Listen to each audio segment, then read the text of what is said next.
so much for coming back to our channel and watching this video. I also would like to say a big thank you to everyone that watched and supported my Taylor Swift and feminism video. That was a topic that was really on my heart for a while, and I was really happy that it was received so well by you guys.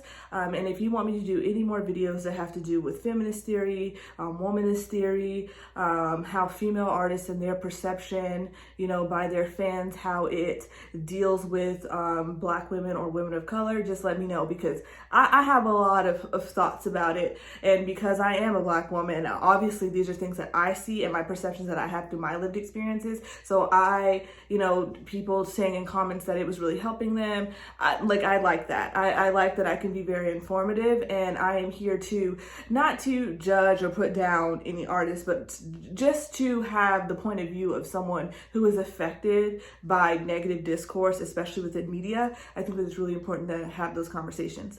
Okay, and so to parlay into something else that I've seen that has been on the lips of a lot of people, and especially after the Grammy performance of Cardi B and Megan Thee Stallion, which I loved because I like their music, and also coming off the heels of this Lil Nas X Call Me By Your Name video, we have to have a conversation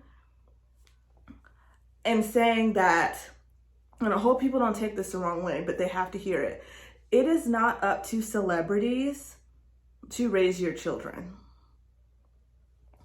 I know that we live in a very tech generation right now. I'm on the tail end of the millennials, or what you can call a zillennial. I was born in 1995.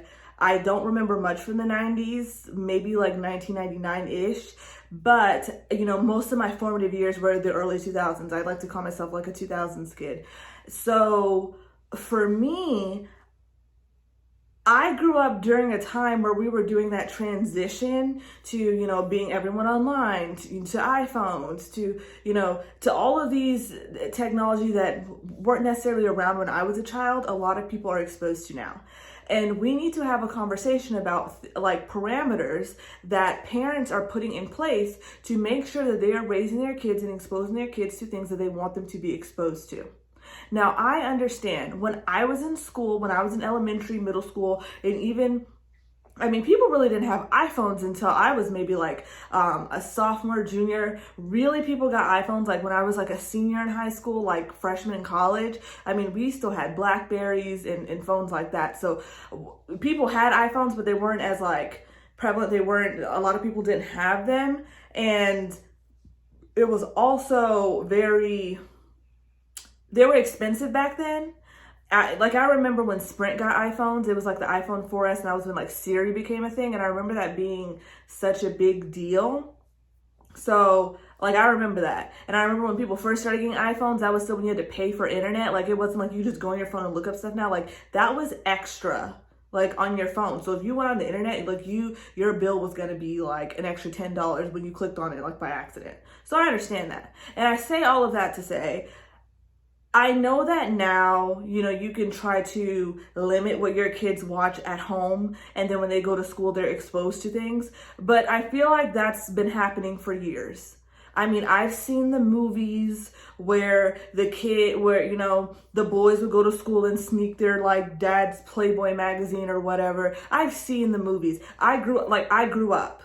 I understand that people do and say things at school, and you become exposed to things that you weren't necessarily exposed to at home. I know that you get all types of misinformation about all types of things while you're at school, but it's up to your parents at home to instill in your children the right ideals and the right morals and how you want them to carry themselves within the world. My parents raised me in a way that it didn't matter what I was exposed to, be that when I did the transition from going to a very strict Christian school to going into a public middle school in 7th grade. It was a complete culture shock to me. I was bullied, a lot of stuff happened. I was exposed to things that we did not talk about at my Christian school. Heck, we didn't even have real science classes. We used to, thinking about it, I remember when I went to Christian school, at the end of the year, for the last 2 weeks of school, they would teach us secular science, which means the Big Bang theory and stuff like that. Because what we were learning throughout my formative years was Christian science, biblical science. So the earth is only, a few thousand years old. The science that we see and hear every day was not necessarily the science that we were learning when I was in elementary school. Now, I didn't take chemistry or biology or any of that stuff because I had left the school by that time. So I'm not quite sure what kind of science they were learning with that. But I'm pretty sure that biology or anything that had to do with reproduction or sex or anything like that was probably very watered down. So I know that there was a culture shock, and the things that I was hearing and the kids were saying when I went to a public middle school, it was eye-opening because I didn't know people talked like that. But my parents raised me in a way that I was all right. I see people, especially when I watched the Grammys, I knew. When I watched the Grammys and I saw Megan Thee Stallion and I saw Cardi B's performance, and when I saw that giant bed, well, first when I saw the stripper pole heel, I knew that I just knew it. I was like, Candace Owens and them, they're going to have a field day on this. And I was right. I literally, I turned to hope. I was like, they're going to have a problem with that. As soon as I knew people were going to have a problem with it. I didn't have a problem with it, but I just knew that it was okay, there's going to be, Twitter's going to be up in a roar. And it was. I knew it. And when I saw the giant bed and when they were doing that little flip thing that they did, I was like, oh my God, I don't know why they did that, because these people are they're going to talk about this for weeks. And they did. And they continued to talk about it until Lil Nas X came out with his video, the Call Me By Your Name video, where he's, on a pole from heaven all the way down to hell, lap dancing and killing Satan. And honestly, it's I've seen so many people that are oh, well, my kids can't listen to him anymore. Lil Nas X doesn't necessarily make music for kids. I know that Old Town Road was really catchy and it became big on TikTok, but just because a song's on TikTok doesn't mean that it's a children's song. It doesn't. I mean, he talked about lean. He talked if you listen to the lyrics, yeah, it was catchy. People want to make dances to it, but it wasn't for children. And what you expose your children to is up to you as a parent to monitor that. If someone puts out an album and it has the parental advisory at the bottom, obviously you know that it has some explicit content. Your children, in my humble opinion, I don't think necessarily need to be watching the Grammys. And I'm not sure what kids are watching the Grammys. I'm just being serious. I remember the first time that I watched the VMAs was when I was 13. Because I was about 8th grade, and I only watched it because the Jonas Brothers were on. So that was the only reason why I wanted to watch it. And I remember watching it, and I remember that was the year that Russell Brand hosted, and the entire time, all he did was rank on them and talk about how they wore purity rings. And if you're not familiar, purity rings are the rings that you wear on your wedding ring finger, and it's pretty much saying that you're not going to have sex until you get married. And that was a really big thing with the Disney Channel stars, Demi Lovato, Miley Cyrus, the Jonas Brothers, all these people wore them. None of them really adhered to it. They didn't stick with it. That's neither here nor there, but it was just a very big deal. And I just remember the language and the stuff that was being used. I was 13 turning 14 years old, and this is no different than the stuff that you hear going on at school. And I remember I watched the Grammys that year because I think they were nominated for Best New Artist, and I think that was the year that Adele won. But I only really watched the Grammys for them. I never watched the Grammys before that. Because I had no need to. I didn't care.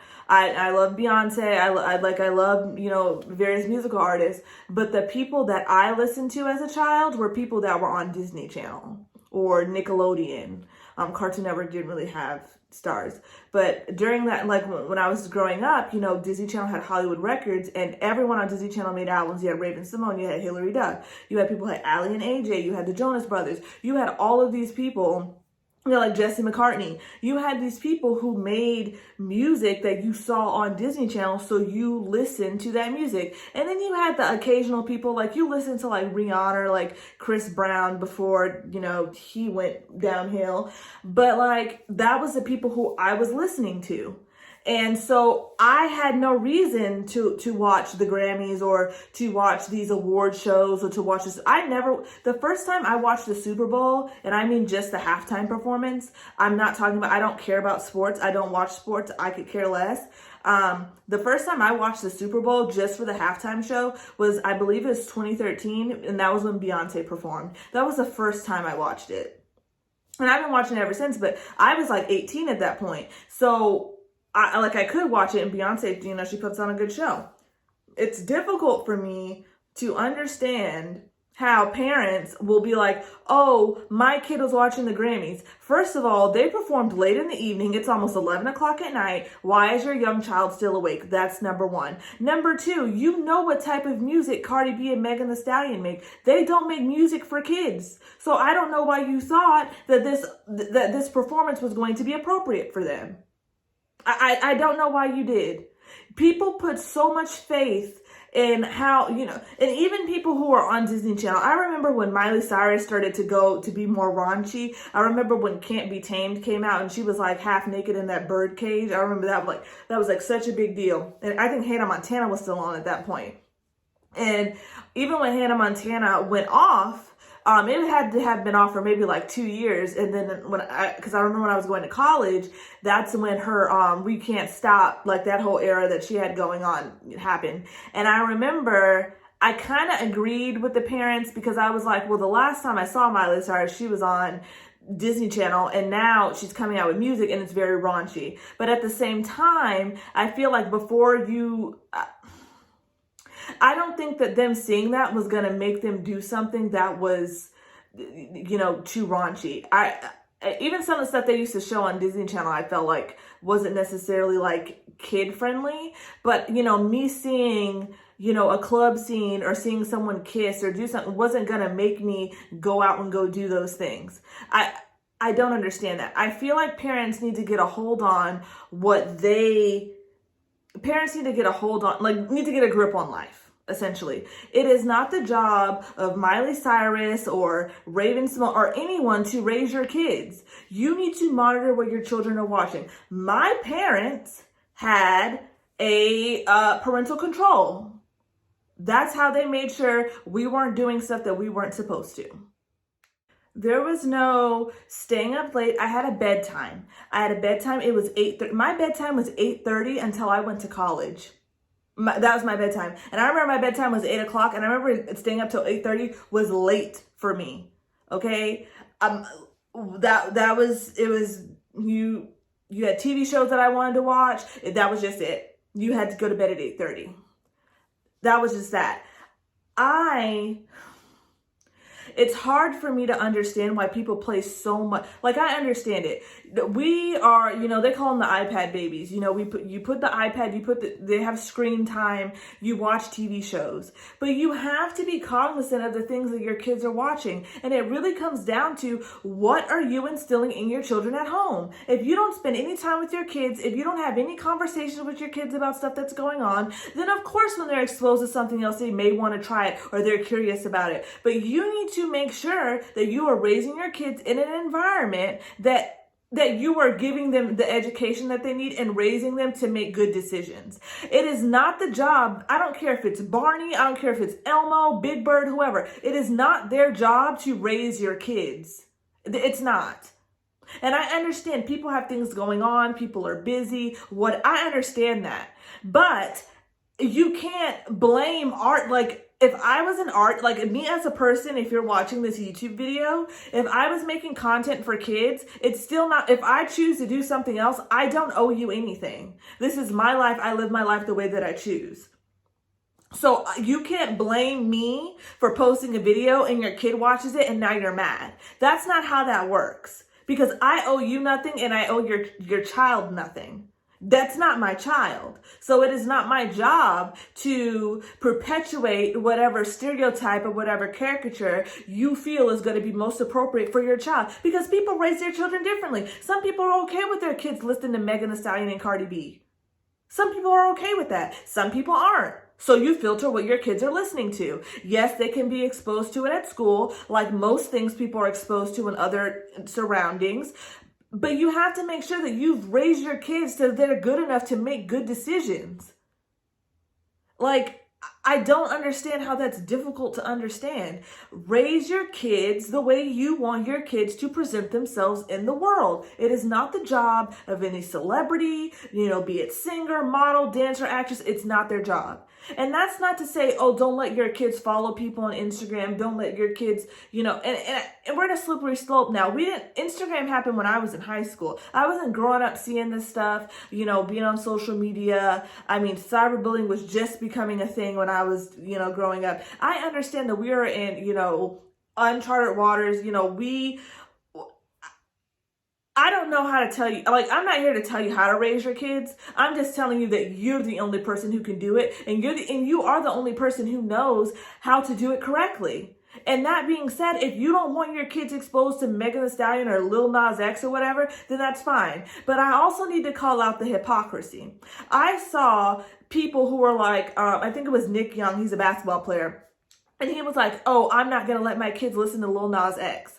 Have you married one of your baby mothers yet? You're talking about you don't want your son to be exposed to a gay man who Christians are constantly saying that gay people are going to hell. He makes a video about him going to hell, and now you're mad. And this is coming from a Christian. For a group of people that have been constantly telling you this is where you're going to go, he's like, okay, well, I guess I'm going there, and now you're mad. I don't know what to tell you. I really don't. I watched the video and I didn't think anything of it. I was like, that's a little weird. But then I kept going with my day because it really has to be a privilege that's the worst thing that you had. Like, we're in a deadly pandemic. People are worried about if they can get vaccines. People have lost jobs. People worrying about their house getting, foreclosed on, their car repoed, and what you're worried about is, oh my God, Lil Nas X was pole dancing and he did a lap dance for the devil. Oh, who cares? Put a block on it. Get kids YouTube. I don't know what you need to do, but stop it. Stop it. These people are so hypocritical. You're okay with exposing your kids to sex and babies out of wedlock. You're okay with them seeing you, curse up a storm. They're okay with seeing you dress scantily clad and stuff when you go out, doing all these things. But all of a sudden, it's up to celebrities to raise your kid. It's always the people that got 50 skeletons in their closet sitting here trying to tell you how to live your life and how you need to present yourself to their kids. And it doesn't make sense to me. It doesn't. It's not their job. I would like to see NBA players who have drug offenses, domestic violence offenses, 7 baby mothers, who don't see half of their children. I think that you should be more worried about the fact that your kids are exposed to all of that trauma and may need years of therapy than worrying about what Lil Nas X is doing. Because he can do whatever he wants. And there are still going to be people who listen to his music. There is. I saw a video and it was like Cardi B. She was playing one of her songs and then her daughter walked in the room and then she turned it off. And people were like, oh my God, like you wouldn't even let your kid listen to that. Yeah, because she doesn't make music for kids. She doesn't sing the wheels on the bus. If you thought she was doing kids music, she's not on Playhouse Disney. She's not on Sesame Street. She is not making music for kids. And she can make music that her children wouldn't listen to. Do you know how much bumping and grinding, sex music, all types of stuff I heard growing up on Hot 105 or 99 Jams or whatever that's R&B music that is not appropriate for children, that half of the black, like maybe 80% of the black community listened to growing up, and no one ever had a problem. And I'm talking about music that spans all the way through like the 60s and 70s, 80s, all of that. People have been talking about that stuff forever. So we're not going to sit here and act like you're a holier than thou and you're on a pedestal when you are not necessarily giving your kids the best example to live by yourself. Or maybe it's a spot, like maybe it's a soft spot for you or a place of insecurity that you know that you can't raise your kids good enough. So now you're upset at someone else because you entrusted them with it. And now you realize that they're not perfect too. No one is perfect. I don't know. But what I do know is that it's not up to anybody else to have to, do something different within their life so that your kids have a role model. Be your kid's role model. Be your kid's role model. Do that for them. And they will thank you for it. And I think they will be, gracious. If you don't want them to listen to that, sit down and spend time with them. Play bingo, play, Monopoly or something. I don't know. Figure it out. And if, some people understand they work multiple jobs, they're not necessarily home, then that's when you need to get parental controls. And I think that you need to get very creative with the password. And have conversations with your kids. If your kids see that, sit them down and have a conversation with them about it. Be like, did you see this? How did you feel about that? Did you think anything of it? That's the thing too. Sometimes people see stuff and they don't even think anything of it. You're making a big deal about this, and the kids maybe saw Cardi B and Megan Thee Stallion and didn't think anything of it. That's not lesbian. That's just them dancing. Like, they didn't think anything of it. If your kid's 6, they probably have no clue. But you're making it a big deal. So sit down and talk to your kids. Have these conversations. If they're exposed to something, sit them down, ask them if they have questions, educate them, let them know what you feel is right or wrong, because how you choose to raise your kids is how you choose to raise your kids. I'm not here to tell you that, it's right. No, if you don't like that, if you're very religious, then you have that conversation with them. Don't shut them down. Don't make them feel bad. Don't shame them, because it's not their fault. But stop depending on other people to be this you're being this moral police to people who don't even know you. And like I said, don't owe you a thing. They don't owe you a thing. And if you want to cancel them and you don't want to listen to them, that's fine. But you also don't have to announce it to the world. I don't need to see on Netflix, you canceled Netflix because I'm no longer, okay, who cares? So you canceled Netflix. So you canceled the Grammys. You're not watching. Okay, that's fine. I'm still going to watch. There's no need for you to go on Facebook and type in the Grammys official page and go on every comment and be like, well, I'm no longer watching and I don't want to do. Who cares? We don't care about it, Karen and Susan and the rest of you. We don't care. We don't care. Cancel it and be done with it. Cancel it and shut your mouth. We don't care. It has nothing to do with us. It has absolutely nothing to do with us. And that's what I have to say about that. I just really had to get that off of my chest, because I'm just tired of people getting on Facebook and talking about what's right. And the crazy thing is, the same people are like, oh, well, we can't cancel Dr. Seuss because it had racism in it. What are my kids going to read? Okay, so you're okay with the racist caricatures, but you're not okay with sex, which is something that's everyone does it. It's very normal. It's literally biologically what we're put here to do, to procreate on Earth. And you're literally like, oh my God. I don't have anything else to say about it. If you don't want your kids to watch that, then you need to put them on Cocomelon on Netflix and put the little kids thing on and tell them that's all that they can watch. If your kid's a teenager, have the conversation with them. If you don't, then that's fine. It's just not, you being the moral police and acting like you're better than everybody else does nothing. Like I said, celebrities owe you nothing. Singer, all of them owe you absolutely nothing. If you want to cancel it, shut up, go do it by yourself, that's fine. We don't care. We don't care. If you want to start a Facebook group of all the people who are just butthurt and upset over every little thing, while some of us have real problems, go ahead and do that. That's fine with me. But I'm just letting you guys know that we're sick of it and we don't want to hear it anymore. And that's all I have to say about that. So again, thank you so much for listening and listen to me rant about this and giving just how I feel on it. Hopefully it will, get some people to listen and let some people know that we just truly do not care. And we will be having more videos uploading more recently, more frequently. I don't know why I'm saying more recently. We're going to have videos posted more frequently. We are doing our podcast, which is going into volume 3 starting next Thursday. So you can go listen to that on Anchor FM or anywhere that you stream podcasts.